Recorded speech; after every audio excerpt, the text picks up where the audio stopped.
ini di kedai kopi. Jadi kalau sudah di kedai kopi biasanya ngobrolnya itu santai dan juga serius. Assalamualaikum Bapak. Waalaikumsalam warahmatullahi wabarakatuh. Mas Haji. Sehat ya? Sehat Pak, sehat Pak. Luar biasa. Saya dengan Bapak Muhammad Ismail Marzuki SH. Ceritanya ya. Saya barusan dapat cerita nih Pak. Gimana? Ceritanya Bapak ini mau mencalonkan diri sebagai kepala desa. Oh iya. Oh iya, jangan pura-pura nggak tahu Pak. Mencalonkan diri sebagai kepala desa di desa Tunggul Wulung ya Pak. Tunggul Wulung. Sudah pantes sih kayaknya. Sudah pantes. Apalagi dengan nama Ismail Marzuki, ini nama besar Pak. Nama para Ismail Marzuki. Yang pertama yang mau saya tahu nih Pak. Siap Mas Haji. Yang melatar belakangi Bapak untuk punya keinginan ya, punya niat yang pasti mencalonkan diri sebagai kepala desa. Apa nih kalau kita boleh tahu nih Pak? Jadi gini Mas Haji. Alhamdulillah saya itu sudah kurang lebih 16 tahun ya mengabdi di Balai Desa Tunggul Wulung sebagai ketua BPD, kemudian lanjut menjadi kepala dusun Rejoso di Desa Tunggul Wulung. Jadi kalau melihat background pengalaman yang sudah lama ini, motivasi terkuat saya untuk mencalonkan diri sebagai kepala desa adalah semangat panggilan hati untuk totalitas mengabdi kepada masyarakat. Gitu. Itu satu.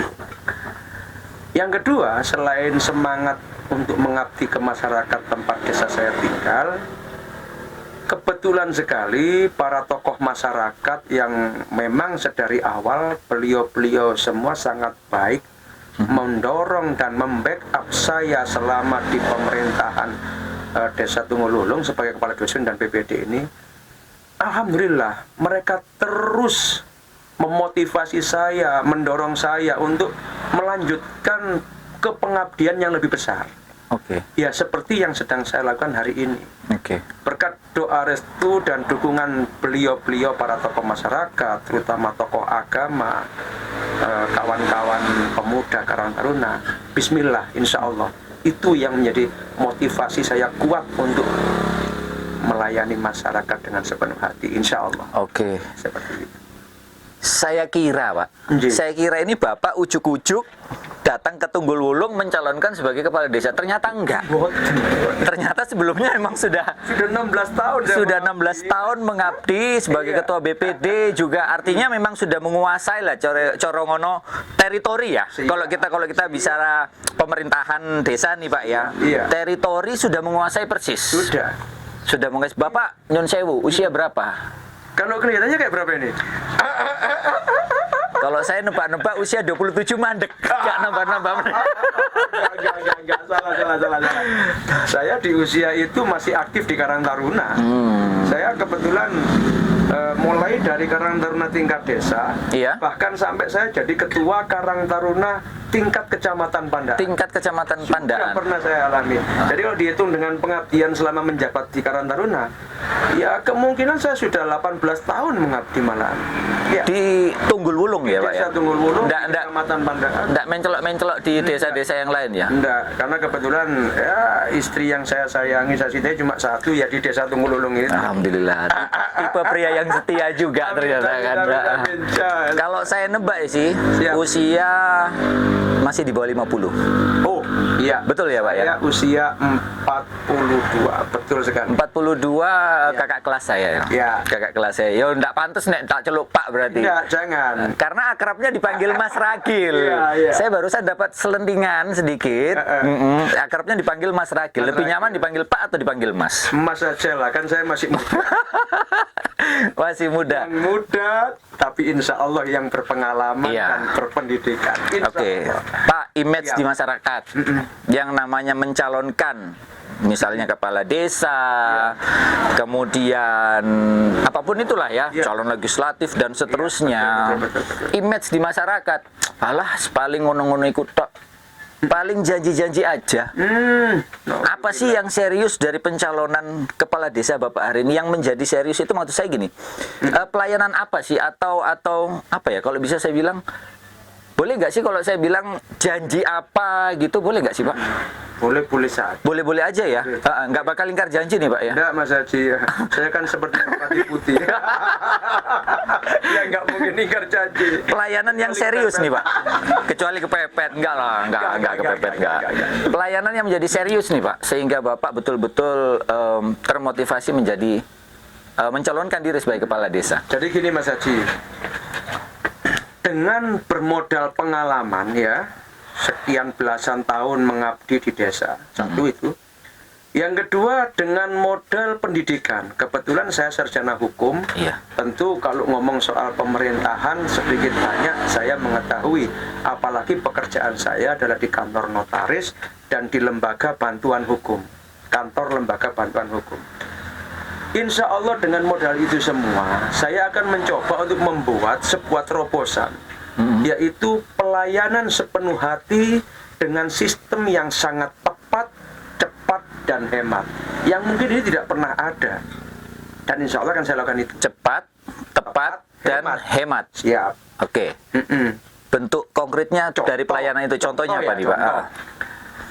Di desa itu terkadang kawan-kawan itu ada masyarakat yang membutuhkan pembuatan surat administrasi, entah itu administrasi surat keterangan usaha atau entah itu surat-surat yang lainnya.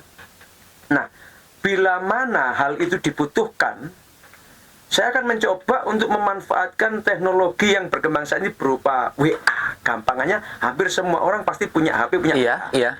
Mereka nggak perlu datang jauh-jauh ke balai desa. Kalau untuk meminta surat keterangan yang seperti saya sebutkan tadi itu dan yang lainnya, cukup dari rumah saja, difoto KTP-nya atau KK-nya, dan hal apa yang dibutuhkan, kirim ke operator desa. Nanti di desa itu kan sudah ada operatornya. Akan kita buatkan nomor khusus untuk pelayanan ini. Sehingga tim kami, para perangkat desa, melalui data yang dikirim via WA tadi itu sudah bisa mengerjakan. Jadi hal-hal yang selama ini harus dikerjakan sehari, 2 hari, atau per jam, atau bahkan harus ketemu langsung dengan seseorang di balai desa, sekarang nggak perlu sudah. Jadi kelancaran pelayanan itu satu memang memanfaatkan kecanggihan teknologi. Kecanggihan IT, cepat, bisa memotong waktu dan ruang. Dari rumah nyantai, waktunya bisa lebih leluasa. Terus kirim ke operator desa dan nanti di sana kami mulai bekerja. Saya akan standby di balai desa bersama dengan carik dan perangkat yang lainnya. Kita proses itu semua, kita selesaikan saat itu juga dalam hitungan detik atau menit. Dan ketika sudah jadi, klik kita kabari kepada si pengurus. Bisa diambil ke balai desa atau jika beliau berkenan, kita juga bisa mengantarkan ke rumahnya melalui teman-teman perangkat desa yang ada di balai desa. Karena setiap dusun pasti ada perangkatnya yang di balai desa. Nah, pelayanan jemput bola seperti ini, pelayanan cerdas, cepat, tepat, hemat seperti ini, harapan saya kan jadi terobosan baru sehingga masyarakat itu lebih merasa terlayani dengan sepenuh hati. Sekalipun Bapak, sebenarnya bisa juga sih ya, bisa juga pelayanan itu masyarakat datang ke kantor desa kan bisa juga, karena mengingat mungkin ada orang tua yang tidak pakai handphone Android atau apa, minta tolong anaknya. Nah ini nih kadang-kadang permasalahan nih Pak, si orang tua ini nggak bisa berangkat sendiri, gitu kan, nggak bisa berangkat sendiri, bisa nggak sih diwakili melalui nomornya anaknya kek atau siapa gitu untuk mengurus pelayanan ini Pak, untuk mengambil. Bisa aja ya. Jadi kan saya katakan mungkin hampir setiap rumah sekarang ya, walaupun entah itu anaknya atau orang tuanya, pastilah ada yang punya HP zaman saat ini soalnya. Nah ini yang kita manfaatkan sebagai temuan atau kolaborasi baru yang nanti akan menjadi inovasi dalam rangka memaksimalkan diri untuk melayani masyarakat untuk surat-surat tertentu yang tidak membutuhkan pemeriksaan lebih mendetail kan gitu ya. Seperti surat keterangan ini atau apa dan sebagainya. Jadi intinya memang pengen banget saya itu memudahkan masyarakat. Pengen banget melayani dengan sistem yang sangat cepat, tepat, dan Nuribat. Nah, Baik, gitu, itu Mas. untuk pelayanan umumnya. Iya. Oke. Sekarang saya posisi sebagai anak muda nih, Pak. Ya, Mas Ragil berarti saya bicara sekarang. ya. Generasi milenial lah. Generasi ya. milenial. Anak muda. Oke, Mas Ragil. Siap. Kalau misalnya saya sebagai anak muda nih, apa sih prioritas di desa nanti kalau misalnya Mas Ragil ini terpilih menjadi kepala desa? Prioritas untuk generasi muda, Pak. Mas Ragil, maaf. Jadi prioritas untuk generasi, ada nggak sih program khusus atau layanan khusus yang itu memang prioritasnya untuk anak muda? Banyak. Contohnya? Banyak, Mas. Contohnya? Contoh ya. Anak muda itu pasti identik dengan body perfect, olahraga, Oke, ya kan? oke. Kemudian happy fun dengan teman-temannya, wis ngumpul nyangkruk, olahraga bersama, bahagia bersama kan gitu ya. Saya ingin sekali satu memperbaiki lapangan sepak bola desa. Lapangan sepak bola yang rumput nih, yang rumput alami kan, ini ya. kan tidak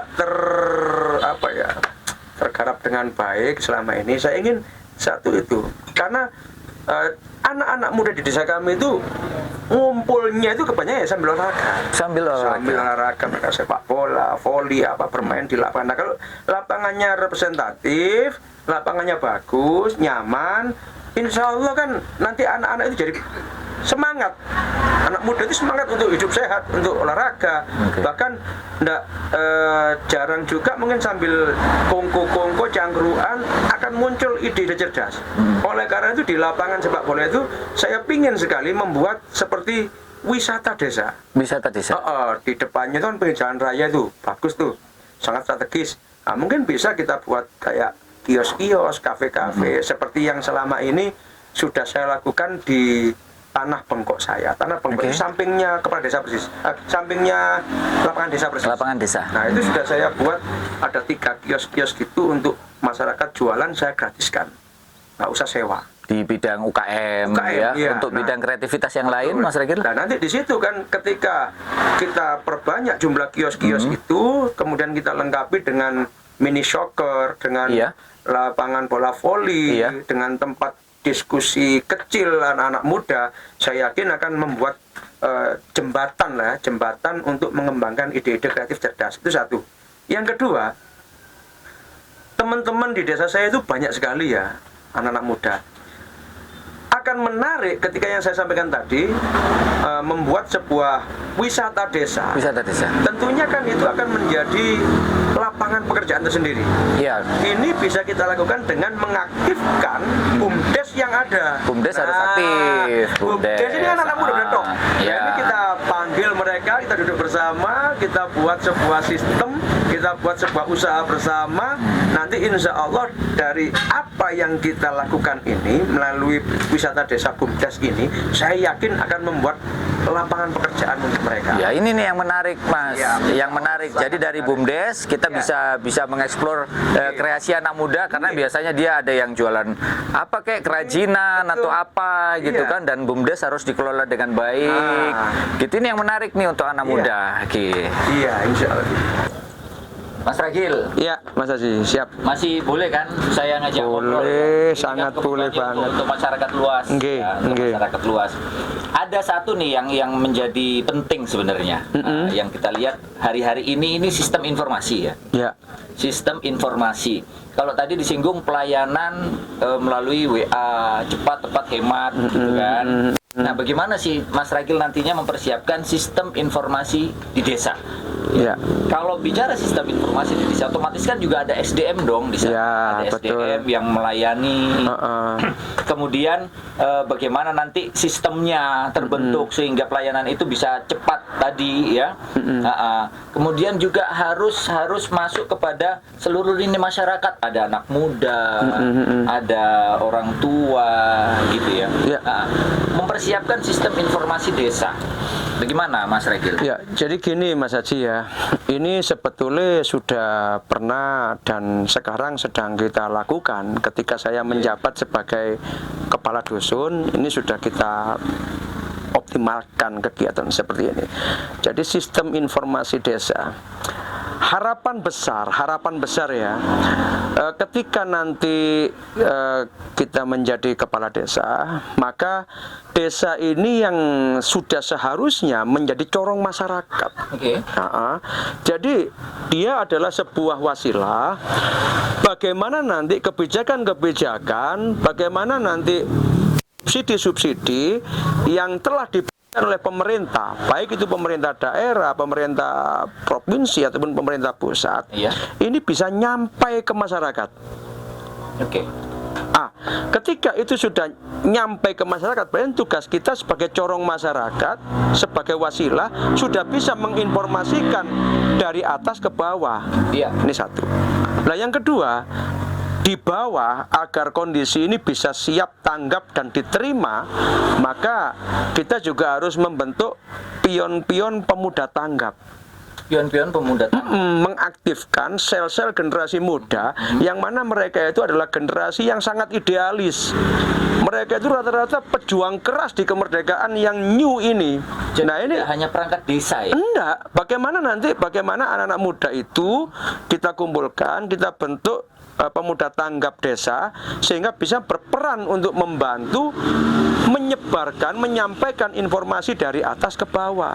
Seperti contoh kalau yang di Dusun Rejoso selama ini saya mimpin, di dusun itu Nun Sewu, dan hanya satu-satunya dusun ini. Jadi saya agak bangga sedikit ini. Satu-satunya dusun. Satu-satunya dusun mungkin di Desa Tunggul Wulung, pastinya itu. Menjadi satu-satunya apa ini Mas Regi? Desa Tunggul Wulung, Dusun Rejoso itu bisa membeli sebuah mobil Suzuki APV. Mobil untuk operasional. Gitu. Jadi fungsinya ini multifungsi, termasuk yang kita hubungkan dengan sistem informasi publik ini ya.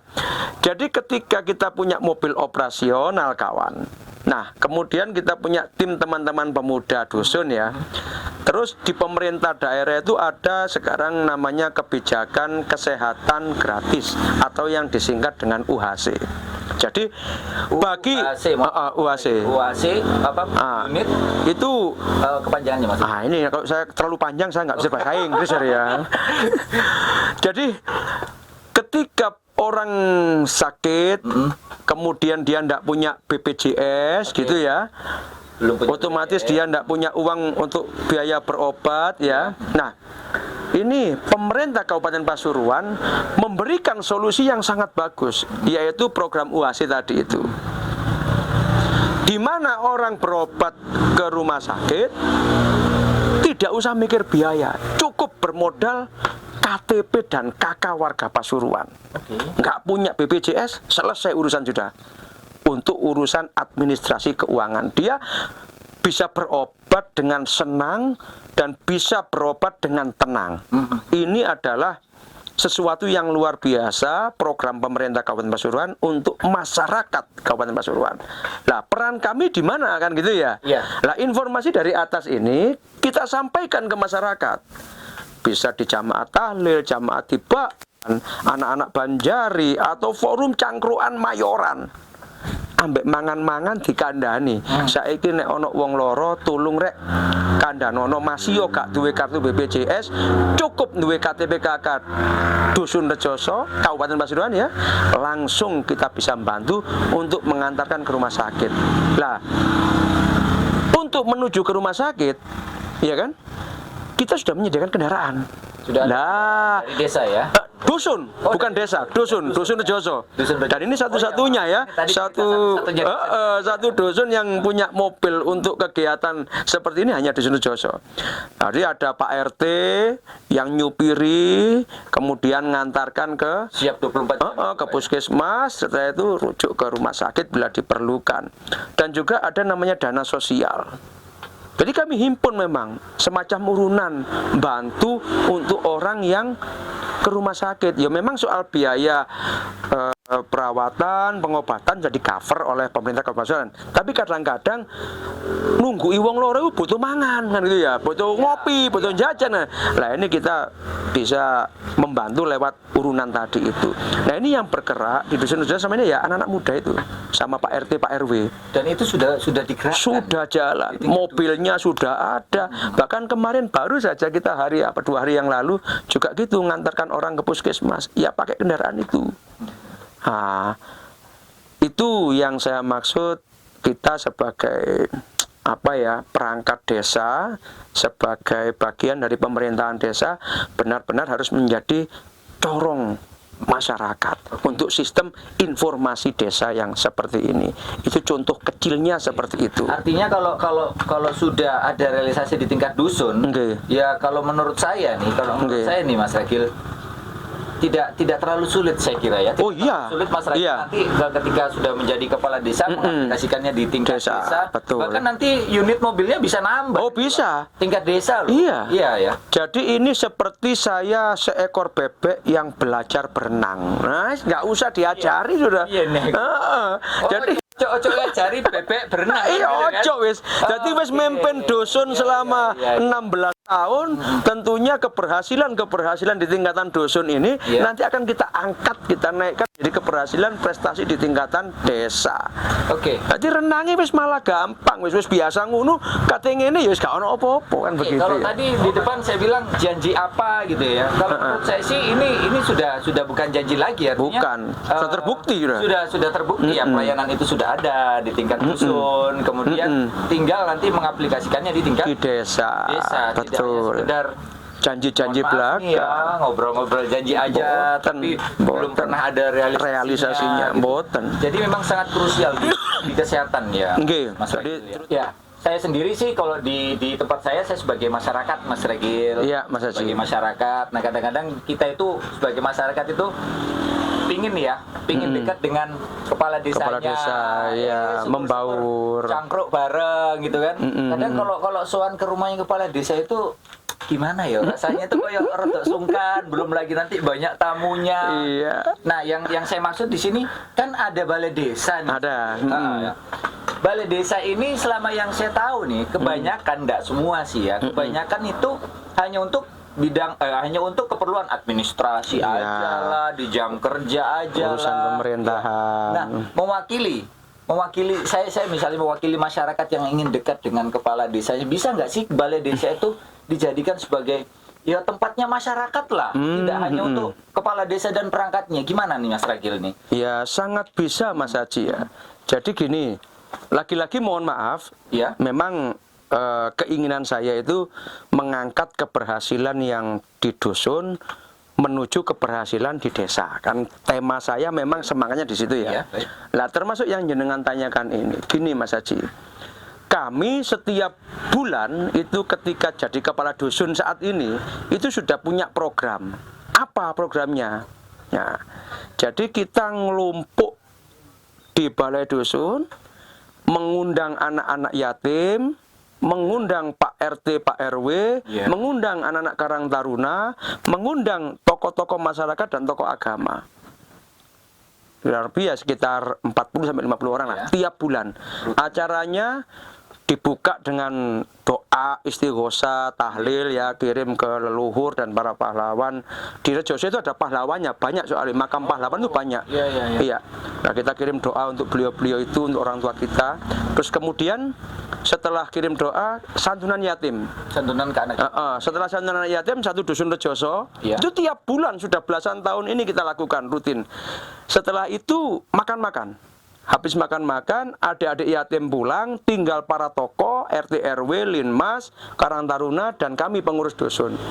Kita ngumpul bareng untuk berbicara tentang keadaan desa. Dusun Rejoso ini 1 bulan yang lalu kegiatannya gini. Bagaimana kita evaluasi bersama. Kemudian ke depan juga begitu, untuk bulan depan apa yang perlu kita lakukan, kegiatan apa yang kita buat, itu kita musyawarahkan bersama. Itulah yang menjadi pilar kekuatan kami di dalam memimpin Dusun Rejoso. Nah, kalau Allah mengizinkan kita jadi kepala desa, forum ini kita angkat. Jadi yang namanya balai desa itu tidak hanya sekedar menjadi balainya kepala desa, tidak. Dan perangkatnya Dan tidak hanya di jalur administrasi aja bekerjanya. tidak untuk urusan surat-surat tok saja tidak. Iya. Tetap balai desa itu akan menjadi balai bersama masyarakat. Bahasa ideal saya Fordes, forum rembuk desa. Jadi di situ anak-anak muda, Karang Taruna, ibu-ibu, pengurus-pengurus PKK, Posyandu, Linmas, RT, RW, perangkat desa, tokoh masyarakat, siapapun yang mau hadir, monggo kita undang bersama, duduk di balai desa. Acaranya persis ketika di balai dusun. Apa? Santunan yatim cuma satu desa. Sekarang kan cuma satu dusun ya. Nanti santunan yatim satu desa setiap bulan. Setelah santunan, makan-makan, doa bersama, baru kita bahas enake ya opo desa iki lah, ada masukan apa, ada evaluasi apa, ada keluh kesah apa, ada saran dan kritik apa. Ya kita kan menyadari ya, saya itu tidak bisa sendiri memimpin desa, tidak bisa. Saya akan membutuhkan banyak teman di sana, baik itu perangkat desa, BPD, LPM, ya kan? Termasuk remaja-remaja, Karang Taruna, PKK, tokoh-tokoh agama. Saya butuh mereka semua untuk bagaimana membackup program-program yang baik di desa ini. Otomatis saran, kritik yang membangun, urun rembuk itu sangat saya harapkan. Sangat saya harapkan demi kemajuan desa Tunggul Wulung. Baik, Mas Ragil, mudah-mudahan tadi semua yang disampaikan ini memang bisa dilanjutkan. Amin. Tangkap tadi ini banyak yang sudah direalisasi di tingkat dusun. Betul, enggak. Siapa tahu ada program yang belum disampaikan lagi di momen ini. Ada. Apa itu? Menarik ini. Langsung ada. Gini ya. Apa nih? Kalau di dusun loh ya. Setiap tahun itu kan saya ada kegiatan narik pajak, istilahnya gitu, narik PBB. PBB ya. Lah, alhamdulillah setiap tahun kami dusun Rejoso juga berprestasi, Mas Haji. Kita mesti hasil setor pajak itu maksimal. Kita dapat hadiah ya, alhamdulillah. Lah, sebagai rasa syukur saya kepada Allah dan terima kasih saya kepada warga dusun yang mau taat bayar pajak, saya bikin undian ziarah gratis. Ziarah wali 5. Atau wali Madura, terserah. Atau wali Mbak Gustur sampai ke Bung Karno. Pokoknya saya bikin ziarah gratis. Nanti yang bayar pajak PBB itu saya kasih undian. Kalau namanya muncul, dia berhak ikut ziarah gratis. Seandainya kemudian kita jadi kepala desa, amin ya besok ini ya, maka saya akan membuat program yang lebih dahsyat lagi. Setelah orang satu desa bayar pajak, saya akan bikin umroh gratis. Wah, umroh gratis. Saya nanti tak pindah KTP. Gak bahaya tak? Umroh gratis dengan bayar pajak. Betul. Karena kebetulan saya sendiri nun sewu selama ini aktif di agen umroh. Saya TL, tour leader. Jadi saya sudah, mohon maaf ya, sudah sering lah wirawiri ke sana. Boleh. Iya. Makanya saya berani untuk membuat acara umroh gratis, insya Allah. Kalau kemarin ziarah gratis karena satu dusun yang bayar pajak, kalau satu desa umroh gratis. Satu desa umroh bareng. Ya kan diundi. Saya kira satu umrohnya bareng, tapi bareng dengan saya kan. Gitu ya. Itu program unggulan yang akan coba lagi-lagi yang di dusun Rejoso sudah saya kerjakan, sudah saya laksanakan dengan teman-teman saya. Sekarang mau saya angkat ke tingkat desa. Cuma bukan ziarah, melainkan umroh. Ya kan gitu itu. Baik, terakhir nih ya. Apa nih yang mau disampaikan Mas Ragil? Ambil benang merah deh dari obrolan kita di awal, dari awal sampai ini tadi. Apa nih yang menjadi benang merah supaya bisa cepat langsung dipahami nih Mas Ragil oleh masyarakat. Oh, ternyata kalau Mas Ragil yang menjadi kepala desa nanti akan seperti ini dan begini. Silakan Mas Ragil. Jadi gini Mas Haji ya, dengan ucapan Bismillahirrahmanirrahim, Bismillahitawakkaltu 'alallah, la haula wala quwata illa billahil aliyyil azim. Saya saya mohon doa restu dan dukungan seluruh masyarakat Desa Tunggul-Wulung untuk pencalonan saya, kesuksesan saya menjadi kepala Desa Tunggul-Wulung. Insya Allah kawan-kawan, kalau kita sudah sukses menjadi kepala Desa Tunggul-Wulung, insya Allah semua program-program yang telah kita bahas ini, insya Allah akan kita wujudkan bersama-sama demi kemajuan Desa Tunggul-Wulung tercinta. Amin. Allahumma amin. Terima kasih. Ya, Terima kasih. siap. Jadi dengan niat yang baik, kemudian juga tidak lepas dari doa masyarakat. Amin, ya, amin, doa amin, masyarakat, maka nanti akan mewujudkan pemerintah desa atau kepala desa juga yang amanah, Siap. ya, Amin, dan amin, berbakti amin. atau Amin. terus melayani masyarakat dengan niat yang tulus demi kesejahteraan masyarakat. Mas Ragil. Amin. Siap, Terima kasih. Mas Haji. Terima kasih. Terima kasih teman-teman semua. Terima kasih.